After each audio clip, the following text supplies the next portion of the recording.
Nakon što smo napokon posadili naše biljke u vrt, mislili smo da ćemo sada samo pratiti njihov razvoj, ponekad zalijevati i to je to. Čekamo plodove.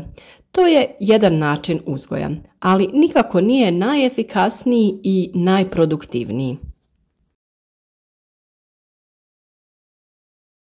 Kada smo se već toliko potrudili da uzgojimo zdravu i jaku presadnicu, pravilno ju presadili u zemlju, tada moramo da nastavimo i sa pravilnim uzgojem. Kako bi imali jake, zdrave i plodonosne biljke, koje će naravno davati zdrave i krupne plodove, potrebno je odraditi jedan vrlo bitan posao, a to je uklanjanje zaperaka.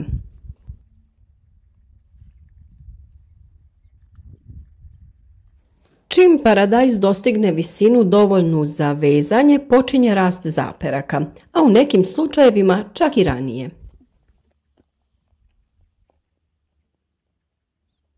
Zaperci su naime mali izdanci koji se pojavljuju na mjestu odvajanja lista od stabljike. Slikovito rečeno, to su bočni izdanci koji se pojavljuju u pazuhu listova paradajza.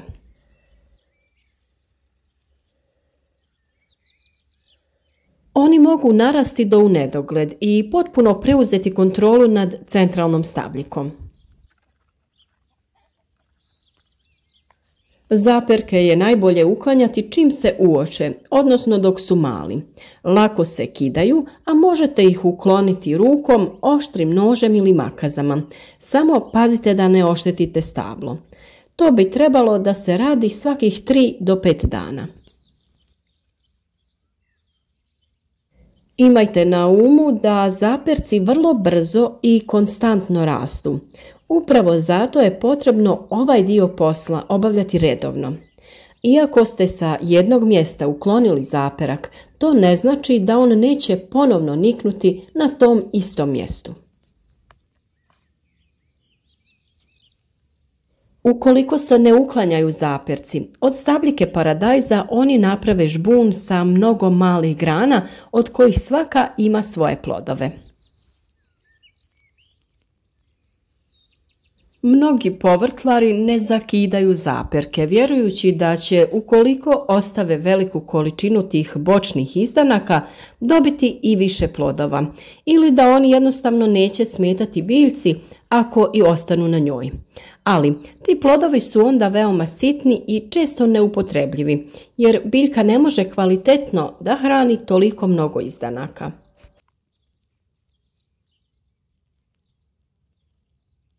Na sredini životnog ciklusa stabla paradajza možda ih više nećete sretati na donjem dijelu, koji je tada veoma čvrst i zadebljao, ali će se sigurno pojavljivati u višim dijelovima biljke.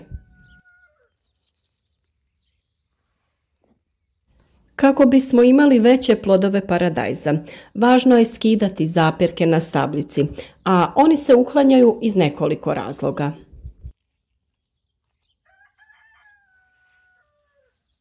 Naime, kada bismo pustili biljku da se slobodno razvija, poprimila bi grmolik izgled, čiji se listovi mrse. To uzrokuje slabiju prozračnost, a tada postoji opasnost od razvoja gljivičnih bolesti.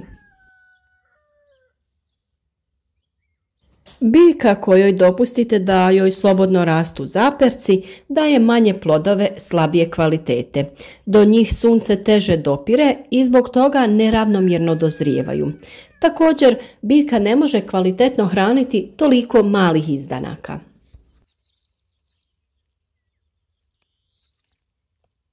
Da bi se spriječilo da do toga dođe, zaperci se otkidaju dok su još mali, to jest ne veći od 5 do 8 cm i to najmanje jednom sedmično.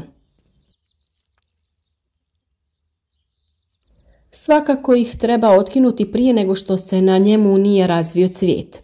Ako vam je neki zaperak promaknuo i narastao, više ga nemojte trgati, nego mu samo otkinite vrh.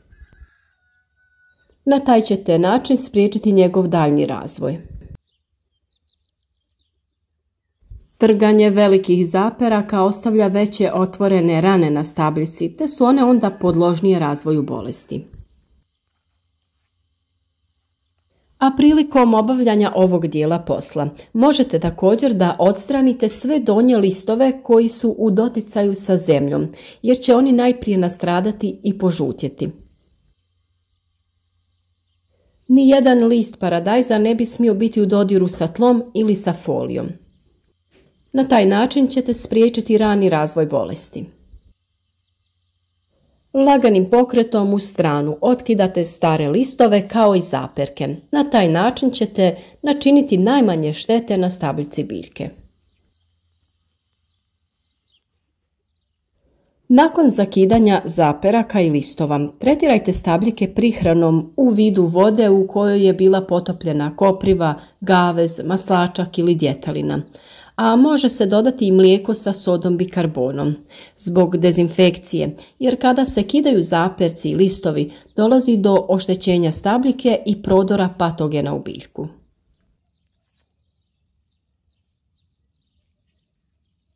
Ukoliko želite ostaviti neke od zaperaka, neka to bude ispod prve cvjetne grane. Iza nje se formira druga grana koja ide u 2 reda, ali tada računajte na malo sitnije plodove. U tom slučaju bitno je pojačati ishranu paradajza. Veće zaperke dužine od 8 do 10 cm ne bacajte. S donjeg dijela zaperka uklonite listove i ostavite samo one pri vrhu. Zaperke posadite u vlažnu zemlju ili stavite u čašu s vodom kako bi pustili korijenje i nakon toga ih možete presaditi. Zbog boljeg ožiljavanja ih možete umočiti u neki od prirodnih biostimulatora. O tome smo pričali već na kanalu, pa potražite video sa receptom. Ono što je zanimljivo je da će presađeni zaperci ranije dati rod nego oni izrasli iz sjemena. Možete ih posaditi u vrt ili u neku posudu ili vaznu. Odrađivanje ovog postupka uveliko će rasteretiti biljku i omogućiti joj bolji rast i razvoj. Biljka će svu dostupnu vodu i hranjiva trošiti na razvoj plodova na rodnim granama, a ne na razvoj zaperaka i dodatnih bočnih grana.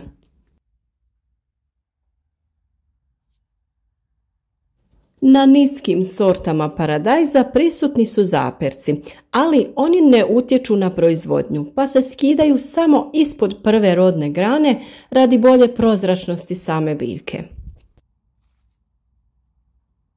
Visoke sorte se mogu gajiti na jedno stablo, čime se postiže ranije dozrijevanje i krupniji plodovi, ali može se uzgajati i na 2, kada je dozrijevanje kasnije, plodovi sitniji, ali ukupan prinos bude veći. Pri uzgoju na 2 stabla potrebno je ostaviti prvi zaperak ispod prve rodne grane.